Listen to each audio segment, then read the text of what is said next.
Hello, my name is Janice B. Gordon, and this is Scale Your Sales Podcast. Welcome to Scale Your Sales Podcast, listed number 9 of 43 best podcasts for every sales professional.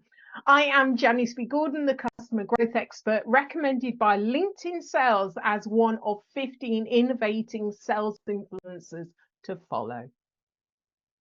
In today's episode of Scale Your Sales Podcast, my guest talks about the importance of people over strategy and talks about how people are the foundations to everything you do in sales and in business. He talks about the importance of coaching, coachability, and when recruiting, looking for the behaviors as an identifier of future success in the way that he recruits. There's so much we talked about, even as well. You're going to love this episode of Scale Your Sales Podcast. My next guest is an ex-British Army officer. He excels in leading SaaS go-to-market teams in EMEA and ANZ, guiding them through IPOs and market expansion. He is passionate about mentoring diverse talent in dynamic, accountable, autonomous environments to achieve outstanding outcomes. Welcome to Scale Your Sales Podcast, Andy Champion. Thank you, Janice. Delighted to be here.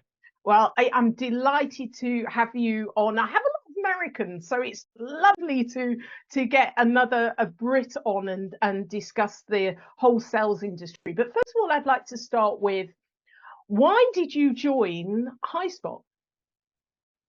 I guess you would say I'm a gamekeeper turned poacher. I think it's the right way around. So, look, I, for 20 years plus, have been in sales leadership.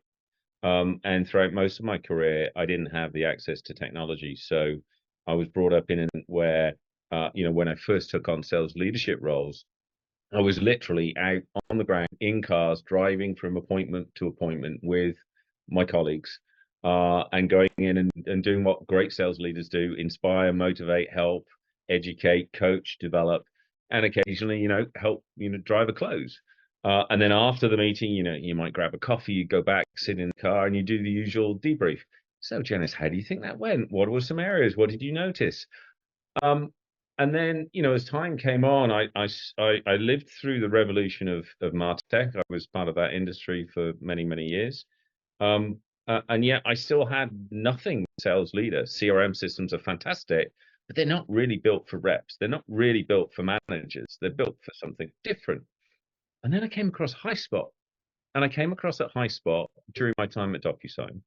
And during that time, we were moving from being a point solution for signature to a platform for the whole contract lifecycle.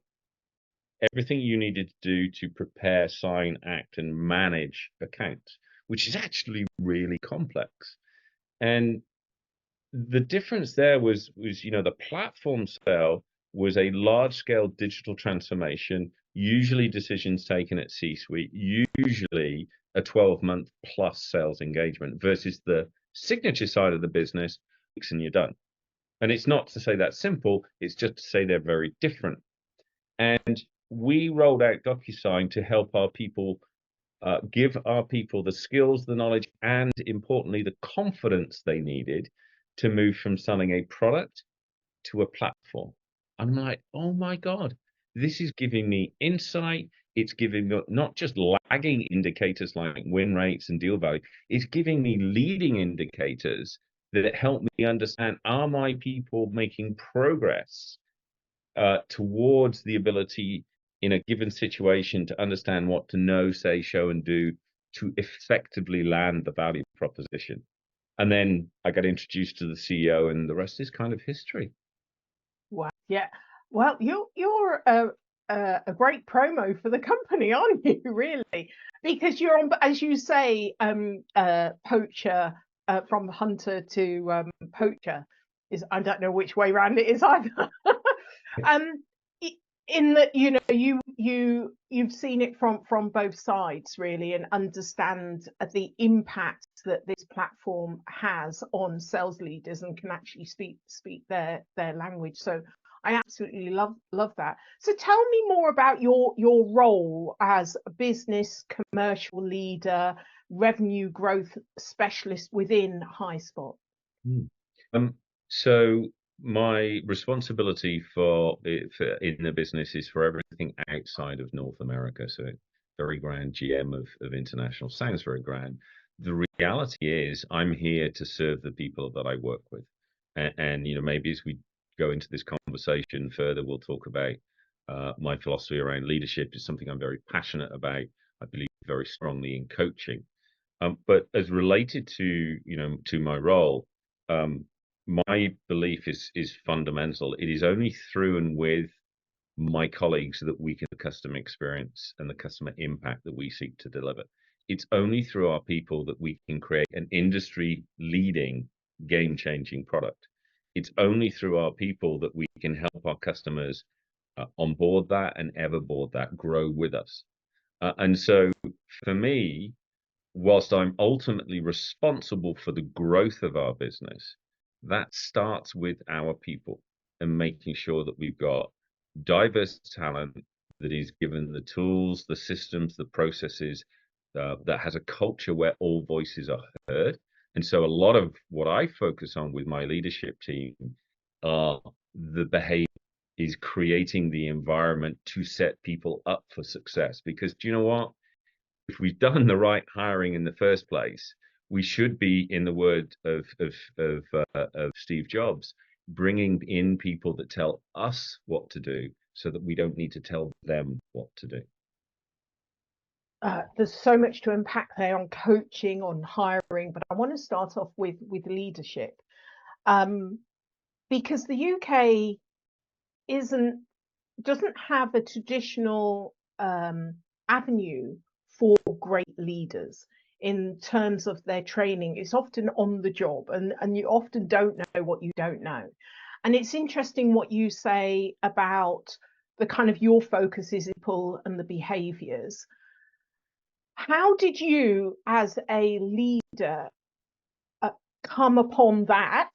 Because I often come across leaders that are very much more focused on the strategy. I'm often trained and told to focus on the strategy. Mm-hmm. So why are you thinking more it's the people rather than the strategy? Very good question. I think, where does that come from in me? I started out my career post university in the British Army. I was a commissioned officer in the infantry. I went through some, and I don't know whether it was chicken or egg. We could debate that for hours, and that probably would be a little bit boring for our listeners. But ultimately, I think what Sandhurst helped me understand was the importance of people. As an officer in the infantry, your tools are your soldiers, and making sure that they are fed, making sure that they are rested, making sure that they have the right skills, that they understand their part in the plan, the strategy, is critical. Because do you know what? Again, Mike Tyson, everybody has the perfect plan until you get punched in the face. In the army, sometimes, you're getting punched in the face. And if people understand fundamental strategy and have the skills and the confidence to execute it, when the bullets start flying and the plan starts being challenged, they can adapt. And so I think as I then transitioned into a fairly traditional career for a salesperson, I started out an SDR, ADR, whatever you might call them, making calls. 100 dials a day was my first metric. Dials, not connects. And then I progressed into a sales role, and then finally sales management, sales leadership. But here's the thing. If you don't have great people, and if you don't create a brilliant environment where you've got diverse perspectives, where voices are heard, where people have the psychological safety to contribute, how could you possibly expect your strategy to be robust? And the strategy, by definition, comes from the thoughts in people's heads and their ability to communicate it to that group. So the strategy actually starts from the people. Everything comes back, product comes back from people that challenge the status quo, that innovate. iPhone, well, arguably before that, Nokia and BlackBerry, how they transformed. That came from somebody's mind. And if you have brilliant people in an environment where they can truly perform, then I think you get brilliant strategy. And then you can take that strategy back to the team and say, hey, here's where we're landing. Here's what we're not going to do is as important as what we are going to do. You've got to be explicit about what you're not going to do, because that then gives people a very, very clear focus. So I agree with those leaders that say, strategy eats tactics for breakfast. Of course it does. The strategy itself comes from the people that you surround yourself with in your direct and in your wider network. So invest in that. Invest in both. I love what you have to say. I'm going to perhaps challenge you on recruitment, hiring. I was recently speaking at the GTM conference at Nashville for Pavilion, and I asked people to raise their hands who's ever made a bad sales hire. The majority of the room raised their hand. And it's notoriously difficult to get that talent, to get the right people in the right role. And we're constantly making mistakes. The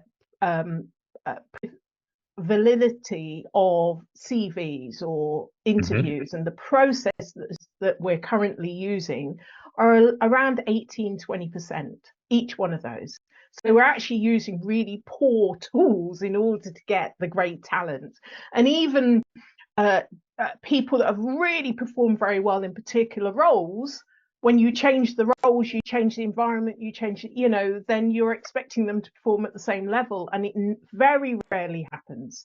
So how do you go about, you may identify what great looks like, but how do you go about matching that so that you have the environment once they're in, but the recruitment process, the hiring process, how do you make sure that you do have the right people with the right tool sets that are going to excel in your right environment? I think there are a few components to that. And yes, we've all hired people that unfortunately have not been successful. Ultimately, the responsibility for that is on us as the hiring managers. We are dealing here with people's careers, the people that we are hiring and our own career and those around us, right? There's nothing like poor performance to down the overall contribution of a team. So you're absolutely right. It's incredibly important and it's incredibly hard. The interview process is fundamentally flawed, but it doesn't have to be that way. There are step improvements that we can make, and maybe a couple of ideas on that. But first, one of the things you didn't ask me, which I say is really, really important, is to make a great hire, you have to be crystal clear on what it is that you are looking for.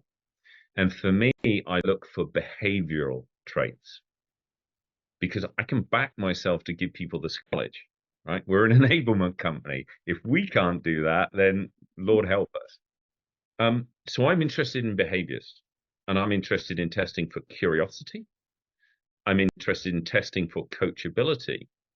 And I'm also interested in somebody's innate drive and determination to succeed. And one of the ways that can show up is how do they, what is their approach to ongoing learning, right? How do they continue to educate themselves, not just at work, but also outside of work? What books are they reading? A couple of ways to test for that I find particularly useful. Behavior, I find, is a really good predictor of future behavior. So instead of giving people a theoretical situation and asking them to answer, what they would do if they were on the moon and they had, 1 liter of oxygen left. I mean, God knows, just make it up. I'm looking for experiences from the past. tell me about this. Tell me about the deal that you've done from a sales perspective. What is the one deal that you've done that you are most proud of, and why? And so through questions like that, looking at their past, I'm seeking to understand curiosity, coachability, and that kind of the self, the drive, because I can't give people drive. I can nudge, I can cajole, I can push, I can even give people a kick at the butt if I need to. But ultimately, I think we are responsible for our own success, and if we're not motivated to that, it's really hard for other people to do so. One of the other things I think is really important is communication, particularly in sales, but also I would argue in many other roles as well. If you can't communicate, or if you struggle to communicate, how can you possibly convey the brilliant ideas that you've got? And I was very fortunate to go to a breakfast organized by Clary last week, our dear friends and partners over there. And one of the other attendees, Paul Devlin, gave a little tip that I've yet to try, but I'm going to do that. And in his first interviews with people, he asked them to prepare a slide or to draw their life story. And he gives them 15 minutes to go and prepare that. And then he asks them to talk through their story visually. And it struck me that that would be a really effective exercise in understanding the individual and then springboarding into other experiences and testing for the things that I believe are important to setting up somebody for success. So hopefully some ideas there on what I test for. That's just what I test for, not suggesting it's right for everybody. How I test for it, but also something that I'm going to try that I've never tried before that came from listening to somebody else. I better get practicing my stick men. Well, what a great icebreaker, because how many of us can draw? Well, I do lots of workshops, and I'm borrowing your idea. And it's a great way of using a side of the brain in order to, and especially if something's quite complicated or analytical, then you're actually just forcing people to use a different side of the brain. So I do love that. Draw it. Yeah. And Janice, as salespeople, part of our role is telling stories, value-based stories, helping people understand and isolate the problems they have, the alternatives they have to solve for it, and then creating compelling vision, not for just for how they can solve for it, but also why should they solve for it right now. Because for many people, I'm sure many sales individuals and leaders listening to this, the biggest competitor is probably not the people down the road that kind of do what you do, maybe not as well. You know, we're all biased. The biggest competitor for most of us in the current environment is status quo. People not investing, people not doing something different. Yeah. So I love what you have to say about recruitment and really focusing on behaviors. I work with in partnership with a company that's got the only sales specific and predictive validity, and it's all of this data set has been formed over the last 20 years by asking sellers of all different roles to complete an assessment. And then from that, we've actually gone back and tested it. So you've got predictive validity on the job. So we kind of know in every role across the world, every position, every market, what great looks like. And we're able to measure that up. And in recruitment, we can say recommended or not, and also give the coaching notes. So I absolutely, because it takes the guesswork out of it. But one of the areas of the 21 core competencies is exactly what you've said. It is drive. You give someone drive, so we need to test for them. If they haven't got it, do not recruit them. You don't want them in your team. Your manager's going to spend so much time giving that person energy. So that's one of the top things. The other is listening over talking. Why do you think we've got Gong and all of these other companies, And, so it's many of the aspects, as you say, you can teach the skills, that's easily teachable, but it's the other coachability. If they're not coachable, and it's interesting, often a lot of managers and leaders are the ones that are not coachable, which is why we're not having enough coaching in the business. So it's a fantastic data set that helps to guide. So one of the things that comes out of the assessment is the individual coaching notes. So this person has the greatest potential, these are the gaps, this is how you need to coach the individual in order to bring them up to be a top performer, because we now know what the gaps are. So tell me more about your philosophies around coaching. Why is this so important to you? And why is the industry not quite there yet in terms of this is a method to help your individual sellers become top performers? I'm happy to do so. And if I may, I also want to touch on something that I'm very, very excited about.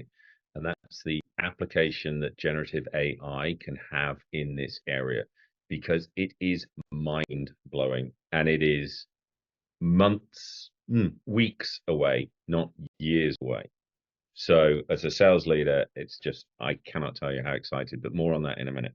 Yeah, in fact, while you're on that, then tell me more about that. Well, let me tell you why I think coaching is important first, Okay. because we all agree that coaching is important. Gen AI and its impact on that, it doesn't really matter, right? Okay. Here's the thing. So why is coaching important? Because time and time again, every study shows that effective coaching in a sales scenario drives attainment.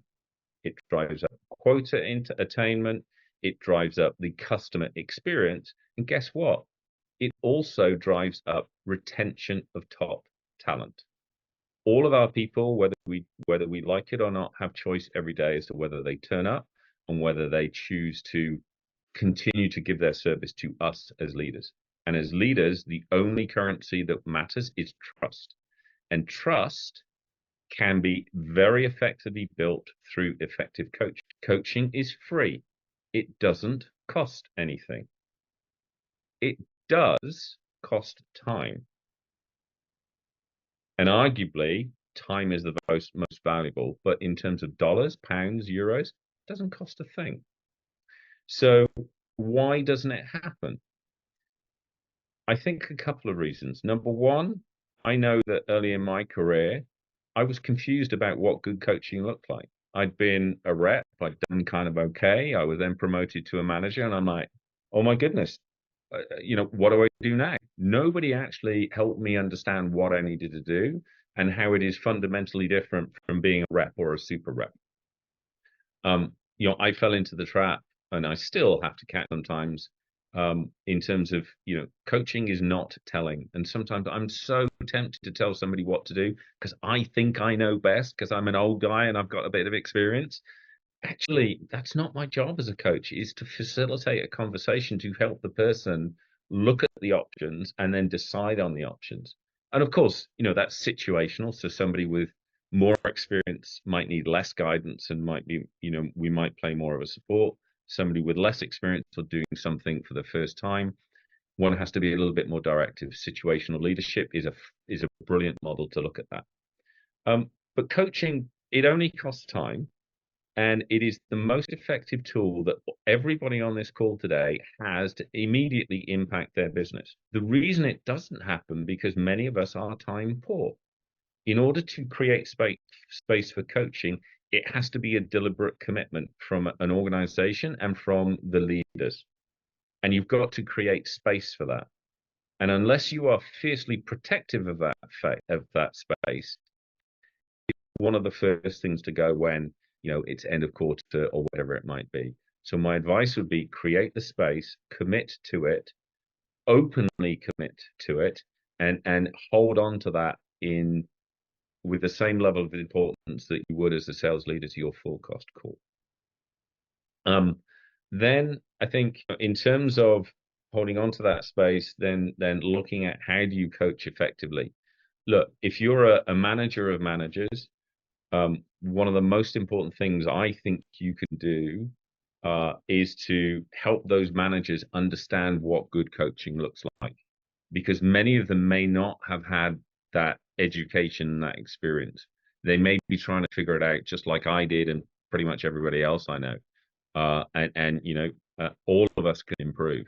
So try and figure out what the fundamentals are and give that playbook to your sales leaders, because ultimately, once you get beyond first line leadership into second, third, you're reliant on your first line leaders because that's where you get the leverage across 6 or 8 reps. Invest in the leaders first and make sure they're prepared, then invest obviously in the front line. Why am I excited about generative AI? Because at the moment we have so much data as sales leaders that we cannot see the wood for the trees. I have access to literally thousands of gong calls where our people, my people in my team are discussing Highspot. That's in a new business environment where we're talking about the impact we can have. We drive up attainment, et cetera, et cetera. It's also in an existing customer environment where we're talking about the partnership and how we continue to evolve that. I can't possibly listen to even 10% of them. But what generative AI can do, and this is something that we announced just over a month ago at our customer conference, generative AI has the ability to ingest any number of those calls, whether it's on Gong, whether it's on Teams, whether it's on any other platform, and then analyze it against a rubric of what we have defined great delivery looks like in a given situation, and then summarize that back at an individual level to managers and managers of managers that actually help do what you said the other technology that you've been working does, help guide that individual. And the most exciting thing there is that you can deliver personalized, truly personalized coaching at scale across thousands of salespeople. And so I think generative AI is it's already impacting many of our lives, but the impact for us as sales leaders to help us be even more effective in our coaching is phenomenal, even down to curating a unique learning path for you versus me, because I can see from those recordings that you have mastered skills in certain areas, and there are other areas where you might need to work that may be polar opposite to me. So no longer are we in our enablement and our training having to deliver a one size fits a few or one size fits all. We can truly personalize coaching and training at an individual level. I love that. I love that. And that's the way, I think where I'm going and where we certainly need to go. I'm going to switch it up just a little. And I love what you have to say. So, Andy, I'm going to start booking you now for next year. So just be warned. I'm stalking you. If you're on a desert island, what's the one thing you would take with you? For those people that know me, they will know I'm a passionate sailor. So I would take a yacht. Not a little yacht, a big yacht. An appropriately sized one that would give me options to stay there, but also maybe to leave when I get a little bit bored with my own company. Right. It's lovely. I tell you, Andy, I've literally just come back from Croatia on Sunday, and I was the opening keynote, Booking Managers Summit. And I love going to other countries and speaking, but what I love is when I learn as much as what I'm giving. And all the research you do on the yachting industry, it's always this kind of grand lifestyle, the super yachts and all of that. But what I realized was it's like an alternative to a second home. That's what it is. And there's a whole industry behind that, not only a group of enthusiasts that are just normal people that just love to sell, that gets the bug for sailing. It's a sport. There's so much. It's a retreat. It's an escape. But it's not necessarily the image that we're all given about the whole yachting industry. So I learned so much. And honestly, I'm talking to all my family. I've never really been on a boat before, but I've got a very good idea of where I want to go with it. So I absolutely now, understand the love people have for sailing and being on the sea and the whole kind of environmental and wildlife. I absolutely understand that. So I think I might be joining you, stalking you on the yacht as well on your desert island. I've just found a whole new love for it. Come on aboard, and maybe we find a desert island in Croatia, because cruising around the islands of Croatia, for those people that have done it, they'll know just how special it is. They're beautiful islands, lovely people, and some very, very good sailing. Yeah. All right. Okay. I'm stalking you on the seas as well then. Andy, how can listeners get hold of you? The best is andy.champion@highspot.com. I'm also on LinkedIn, and I would love feedback from people. What have they enjoyed? What do they disagree with? What would they like to learn more about? Andy.champion@highspot.com. Well, I'm sure you're going to get lots of kind of positive messages, because I've certainly learned a lot and agree with so much of what you say, which is why I'm having you back, because we haven't covered the half of it. So thank you so much for being a guest on Scale Your Sales podcast, Andy. I've absolutely loved talking to you. Likewise. Thank you, Janice. Brilliant. Thank you. That's oh my gosh, the time went so quickly. I'm sorry we've overrun a bit, but there was so much to talk about. Really, really enjoyed it. So thank you so much. And I'm serious about you're coming on again next year, whether you like it or not. Well, I felt the pressure. I hope the wait was worth it, and I'd be delighted to. I really enjoyed it, and thank you for just being such a warm, open host. It just makes these conversations so much easier. So thank you. Yeah. Thank you, Andy. You take care and enjoy the end of year. Hopefully it's a good one for you. We have a lot to be excited about. Fantastic. All right. Take care. Thank you, Andy. Bye.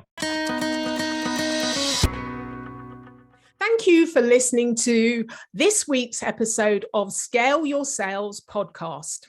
If you like this discussion, feel free to listen to other episodes or watch the captioned show on YouTube and subscribe to future episodes.